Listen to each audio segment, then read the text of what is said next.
everyone. Okay, we are going to request.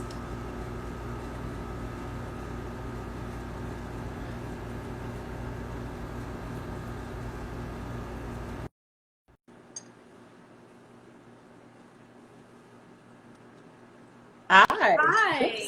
Let's start everything over. How are you doing? Thank you. So happy to see you. So happy to see you. Thank you so much for making time to talk. Oh my God, such a pleasure. I love what you guys are doing. I love your Instagram. I just love the whole concept of Saddie Baddies. So thank you so much. Thank you. I really appreciate you making the time to speak with me. My name is Priscilla, for those of us joining us, and I'm here with the beautiful Miss Tonya Lewis Lee.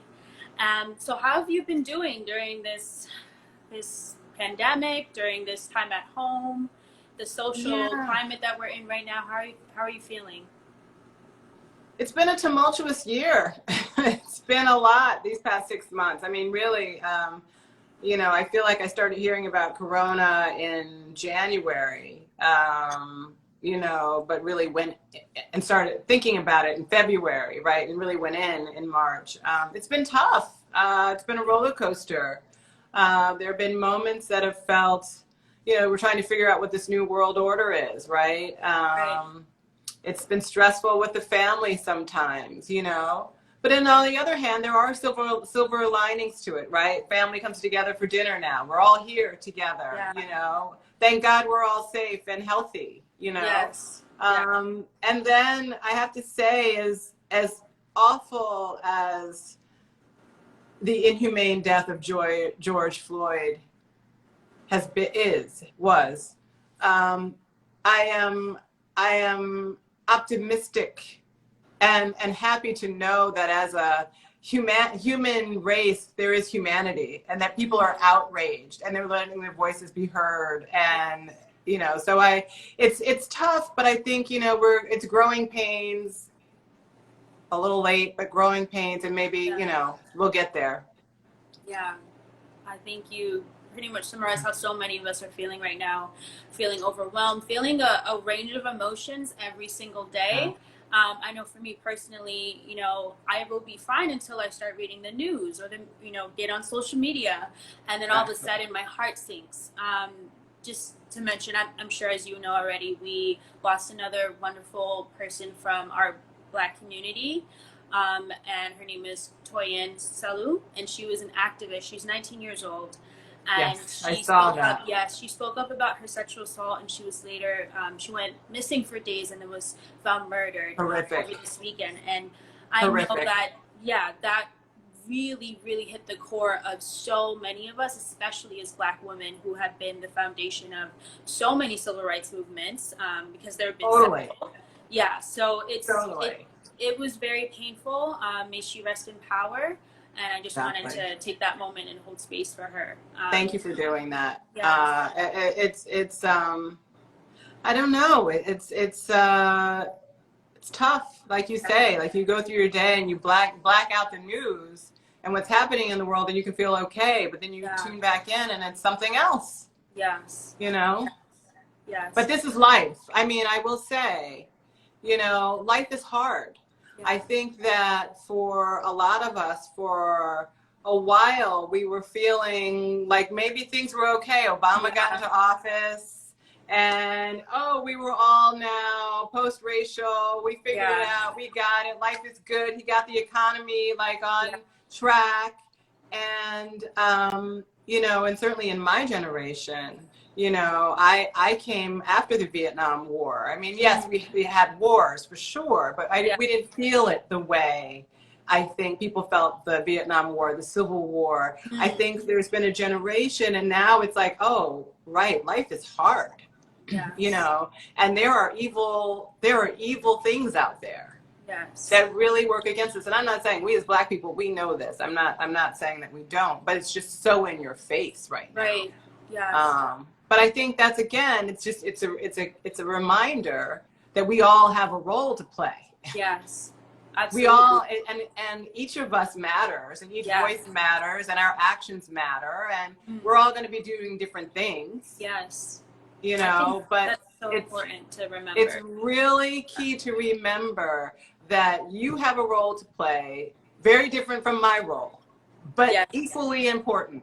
And don't let anybody tell you otherwise, right? Like, we need to show up.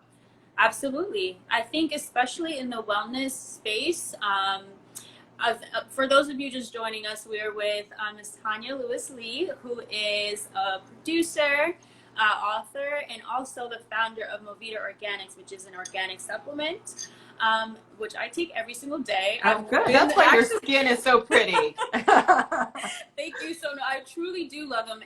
I take them every day. I've noticed a really big difference in just my overall energy level, which has been great because I was looking for a multivitamin for so long. So happy to hear that. It's an honor to have you join us. And I know that you've done work, especially with the Office of Minority Health. You were commissioned to do a campaign called A Healthy Baby Begins With You. And at Saddie Baddies, we did cover the topic of Black maternal health for Black Maternal Health Week, which was April 11 through 17. And I just wanted to kind of shed light on that topic a little more. So if you could elaborate on some of the information that you found during your work with the Office of Minority Health, that would be awesome. Absolutely. Yeah, and I'm actually currently working on a documentary on the high rates of maternal mortality, specifically in the Black community. I think it goes along with a lot of how we index higher in a lot of disease and illnesses. And so for Black women, unfortunately, we're dying at higher rates than white women in the U.S. when we're giving birth. 3 to 4 times more, which is insane. It is. It's a huge number. And in some places more higher than that, right? And, the part that's so frustrating, what I'm hearing a lot about it, and people can talk about various reasons why and things that contribute to morbidities or issues that come up in pregnancy or in delivery. But a lot of what I hear ultimately is that doctors, first responders, caregivers aren't listening when Black women say, I'm not feeling well. I think what's important to note about the maternal mortality rate is that it's not just dying giving birth. It's also sometimes many days after. So a woman can give birth, things seem okay, they go home, and they have complications, and unfortunately, they pass away. And again, in those situations, it's really important for a woman to be empowered to be able to say, this is not normal for me. There's a problem, because a lot of these deaths are preventable. If people had just listened to what these women were saying. There's one case that just comes to mind in particular. 10 to 12 days after giving birth, this particular woman wasn't feeling well. She'd been feeling tired, called the doctor, told the doctor this isn't normal. They said, oh, just lie down. Worst advice they could have given her. When her family called the paramedics, the first thing they asked, is she on drugs? Now, the beautiful thing is in New Jersey, the laws have now changed so that a woman who is a year postpartum, if paramedics show up to her house, the first question they're supposed to ask is, have you just given birth? So there is a movement happening out there to make change. But it is an issue for us. And I think that the system needs to change. And we need to be, active too in our own care. And I'm not blaming us. I'm not saying it's our fault, but I'm just saying, we need to save ourselves and we need to be thinking about how we can do that, right? Some solutions, birthing centers in communities of color, fighting to get more birthing centers so women can give birth in places that are more conducive to their needs, right? More birthing options in general. Talking to women about what it means to give birth with a midwife. Midwives have better outcomes than doctors, right? Talking about how do we reduce the number of C-sections.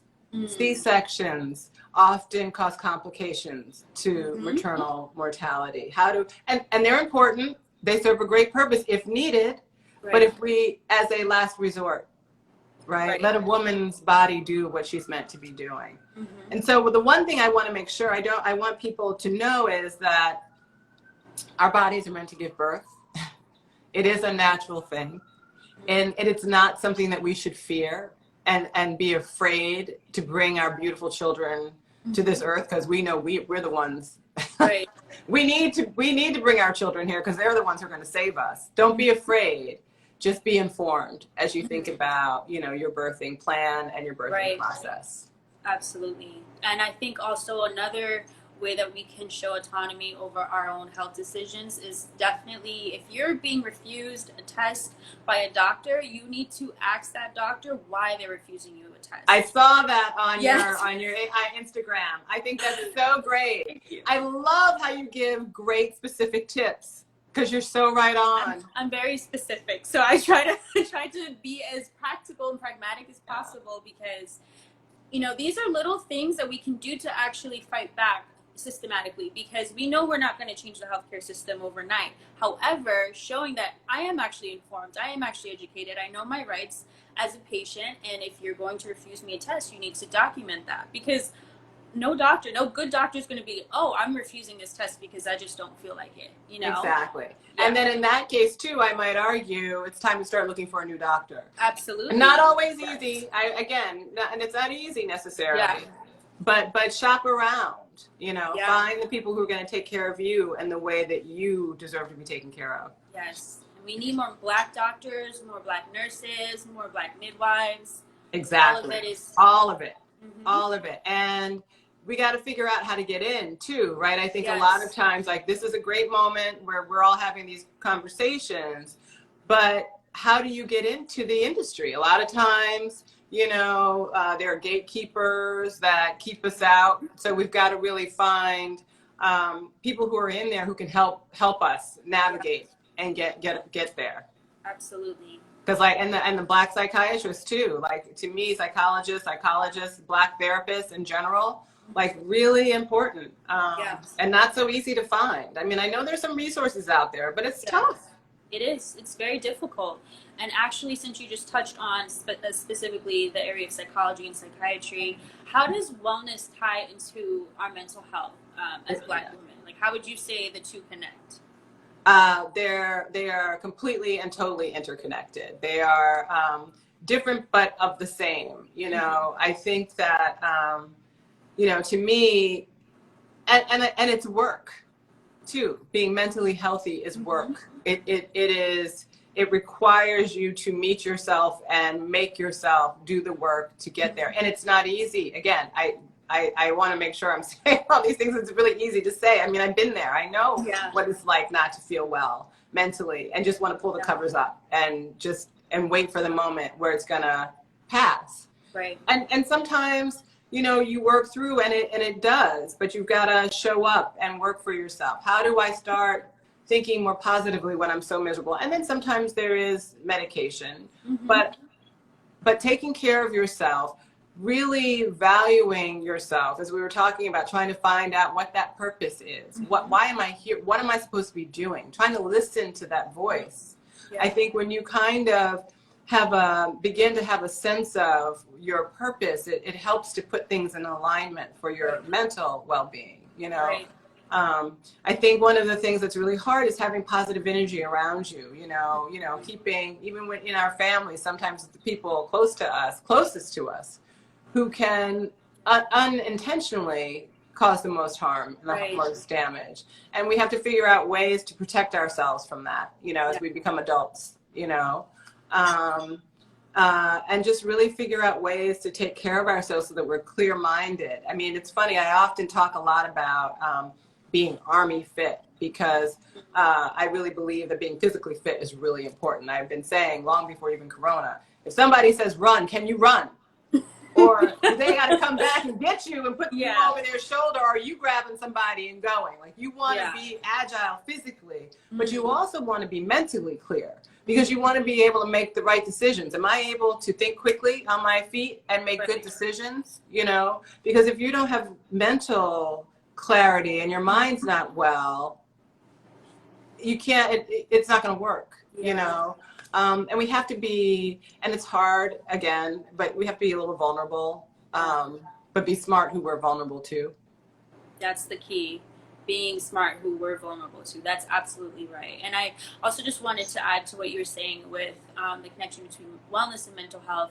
I think about, people that I know, or, whether watching on TV or in the media, people who are going through a depressive episode describe how difficult it is to not only get out of bed, but find something to eat, to shower, to wash their hair. Exactly. Wellness is, to me, is not just the practice of, taking this beauty cream or whatever the case is, or making smoothies. It's really the intention behind it is to self-preserve. So I think about, someone's going through a depressive episode, what's something nutritious that they can still have that will nourish them while they're still trying to process and, work on their mental health. And I think, companies are starting to learn, like, maybe we need to have a bigger microscope when looking at what is a wellness product, because it needs to be accessible as well. Exactly. And that's so interesting too, what you're linking to as well. I mean, you're feeding your body, you're feeding your mind. How are you taking care of your mind? I mean, I think too, like, just understanding a little bit about our biology, right? Like I enjoy sort of sometimes looking things up to understand how my body works, right? Understanding like what feeds my brain. Yeah. What should I be eating to help? Right. What should I be, those kinds of things. Yeah. Yeah, it's a really good point, right? Like the holistic, how are we taking care of ourselves holistically? And I think for so long it's always been like, okay, just take care of your body. Right. And, if you're not well, then you're crazy and you're, whatever. But everybody goes through stuff. Right. And we have to figure out how to synthesize it all. Yeah. So I actually also wanted to ask you about your creative process. So I know that you've produced shows such as She's Gotta Have It, which I love, with your husband, Spike Lee. Thank you. And I just wanted to know how your creative process has changed, especially during quarantine. Like, what adjustments have you had to make to your day-to-day routine?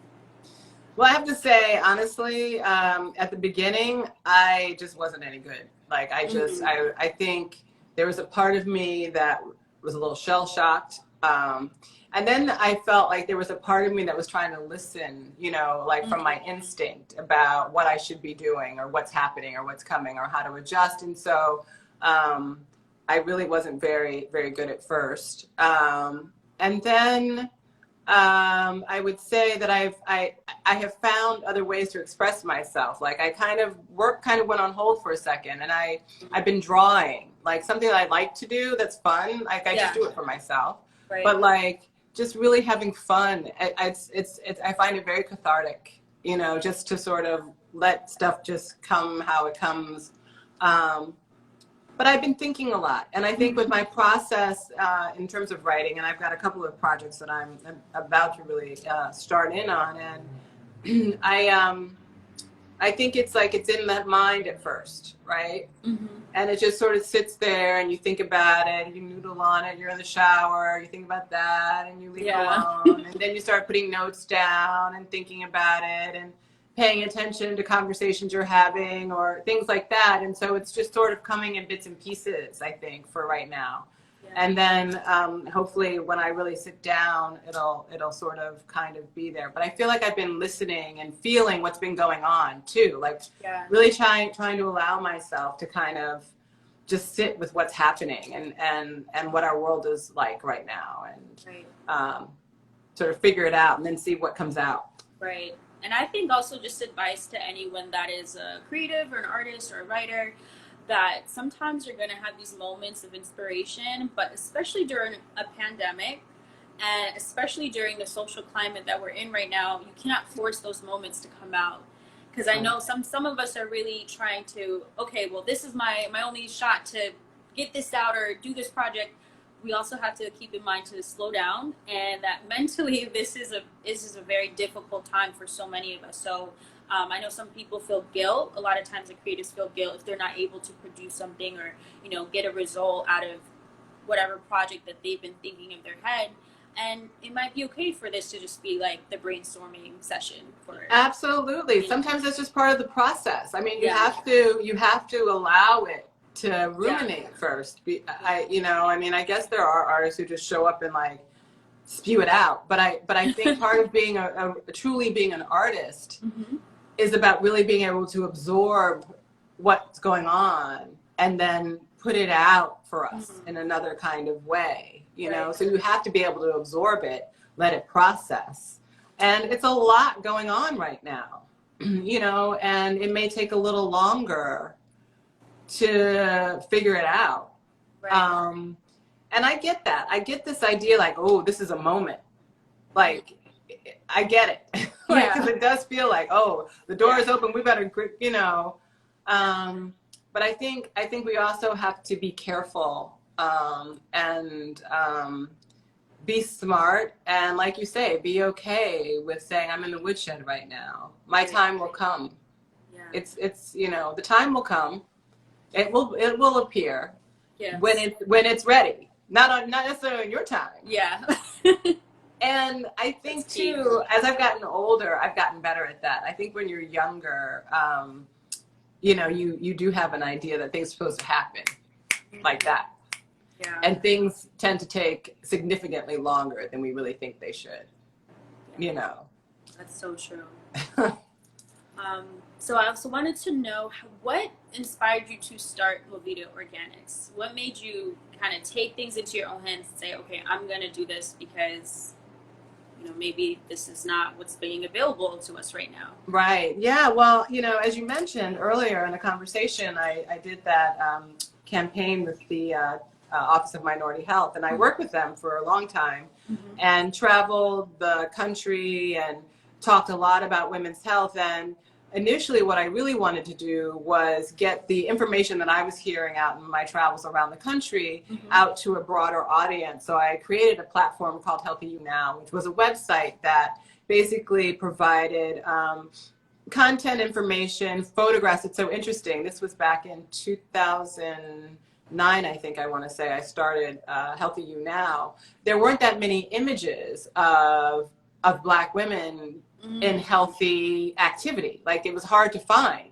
You know, now flash forward, we've got Instagram, people post of themselves. We're seeing it much more, but really 10 years ago, it wasn't so easy to find. There was a lot of conversation about, you know, how we're not well, we don't exercise, we don't do this, we don't do that, but there was no place to show it. Like, so we really wanted to show images of Black women, you know, just being in, you know, physical activity. And then we wanted to provide information, articles around just health in general, mind, body, spirit, and also be supportive, you know, to say we're here. We know this is not easy. Trying to figure out how to live a healthy lifestyle is not an easy thing.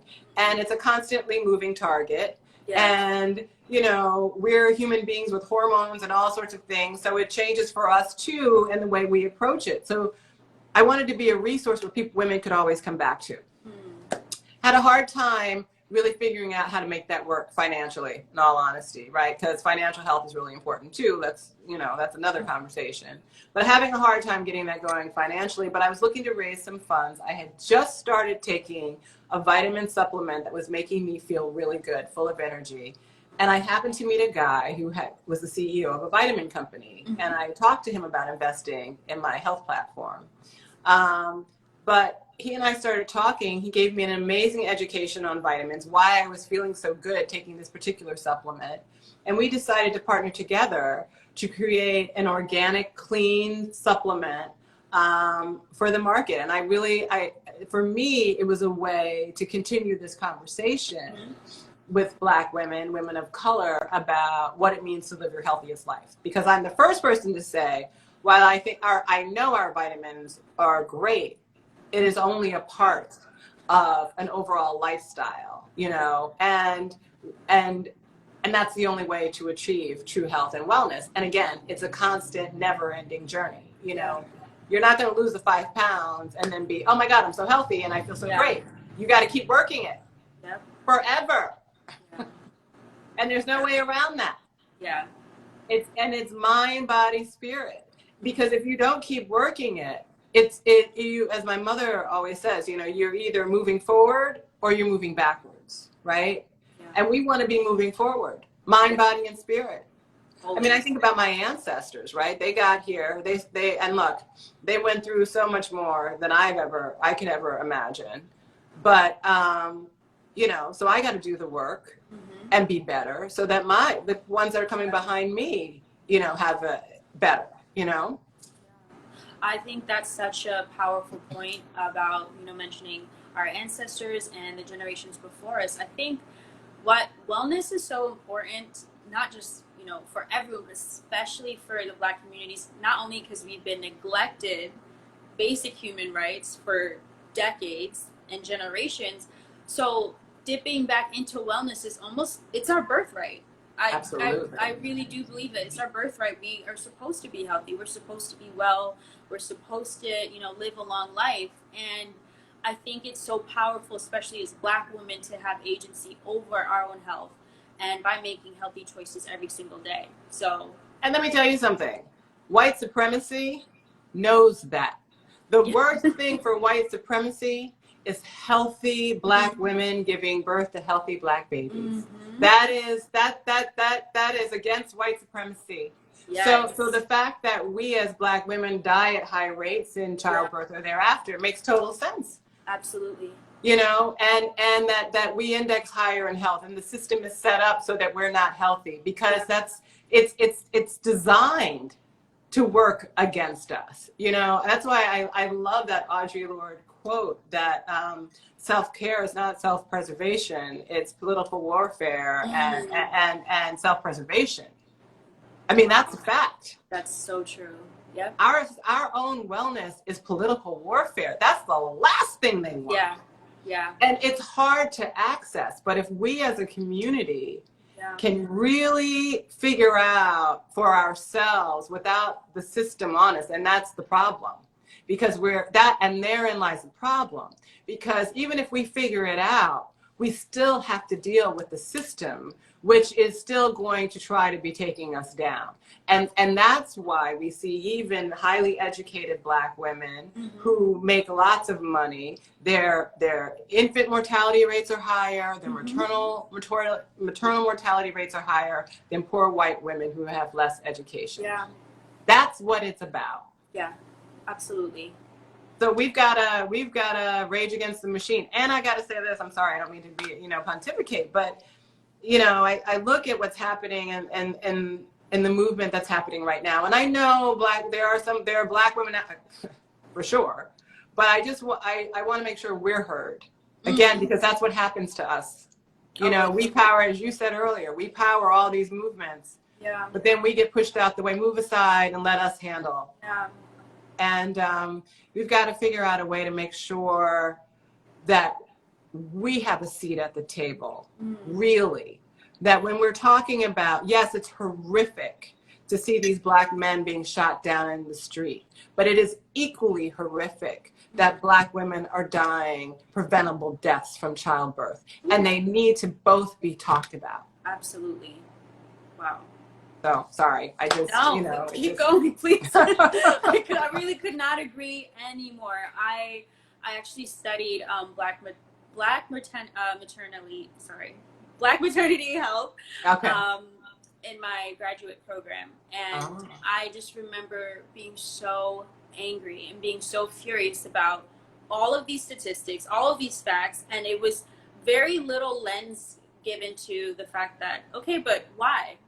Can we look at the systems that are in place? Can we look at housing? Can we look at air pollution? Can we look at food security? Can we look at education? Can we look at all these police brutality, all of these other elements as to why that would contribute to a Black woman having a higher risk of... Exactly. None of that was talked about. And then until I started digging, doing more research on my own, because I was like, this is not the end of the story. You can't just drop a statistic and leave. There's so much more to it. Exactly. It's connected to all of it. Yeah. You know, how we feel. I mean, I'm the mother of a Black son.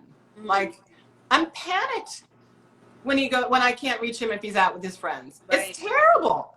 It's a terrible feeling. I should not be like that. Yeah. And it's not fair to him either.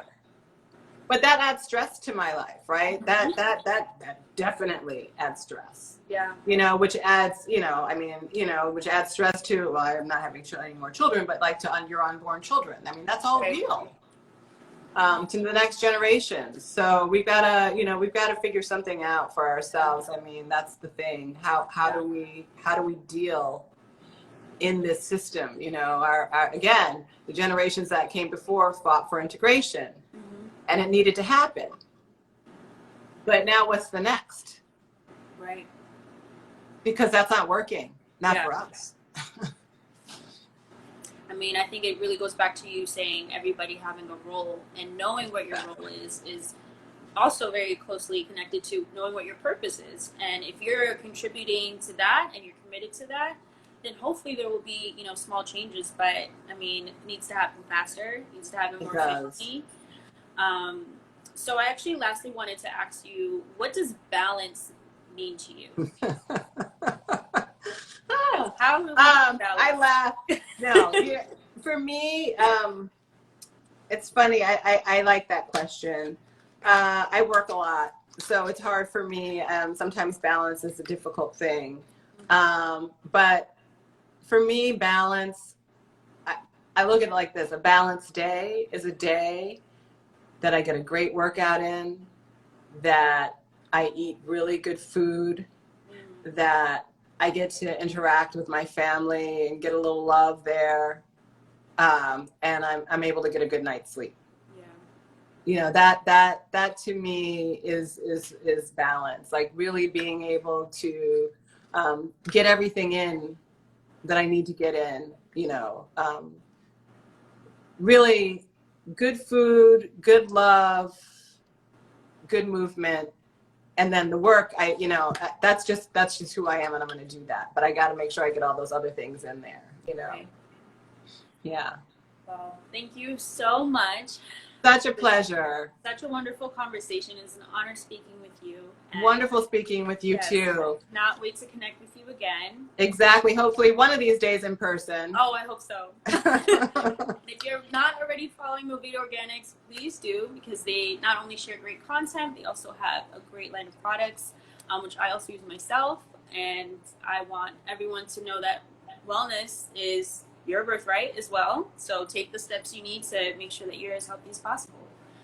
So thank you again, Mrs. Tonya Lewis Lee. Thank you so much. And keep doing what you're doing. It's really wonderful. I love you found your purpose, and we appreciate it. Thank you so much. Appreciate it. All right. Take care. Bye-bye. Bye.